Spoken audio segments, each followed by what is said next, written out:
बिस्मिल्लाहिर्रहमानिर्रहीम। आइए बच्चों, चलती सुंडी बनाते हैं डायनामिक कैटरपिलर, जो कि बड़े ही खूबसूरत अंदाज से चलती है।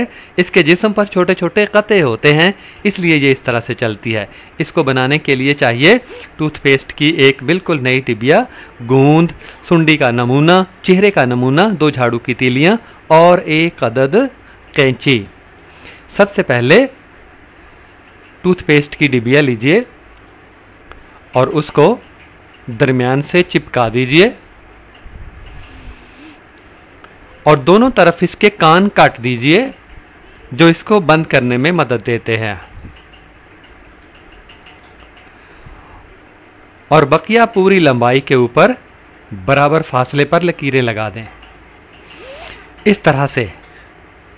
अब इसको उसी तरह चिपकाकर 2/3 हिस्से से काट दें नीचे की तरफ से, और ऊपर वाला 1/3 हिस्सा बगैर कटा रहने दें। ये हमारा नमूना बन जाएगा।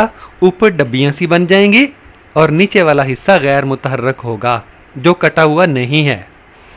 यही तरीका, यही अंदाज इसको चलने में मदद देता है सुंडी को।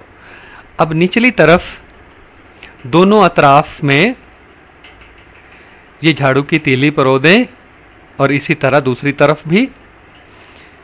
ये हमारी सुंडी बन गई। और आगे गोंद लगाकर सुंडी का चेहरा चिपका दें, जो कि कार्ड से हमने बनाया है। अब बारी बारी इसको जब हरकत देंगे तो बिल्कुल असली सुंडी की तरह चलेगी। ये इस तरह क्यों चलती है, आप गौर करें। इसकी जो ऊपर डब्बियां जो बनी हुई हैं छोटी छोटी, वो इसको इस तरह चलने में मदद देती हैं।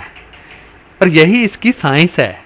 इसको हम मुख्तलिफ अंदाज से भी बना सकते हैं, रंग बदल सकते हैं, आगे चेहरा बदल सकते हैं। बच्चों, साइंस सिर्फ साइंस नहीं है, फन भी है और मज़ा भी। बच्चे मज़े से बनाते हैं और खेलते हैं और साथ साथ साइंस भी समझते हैं।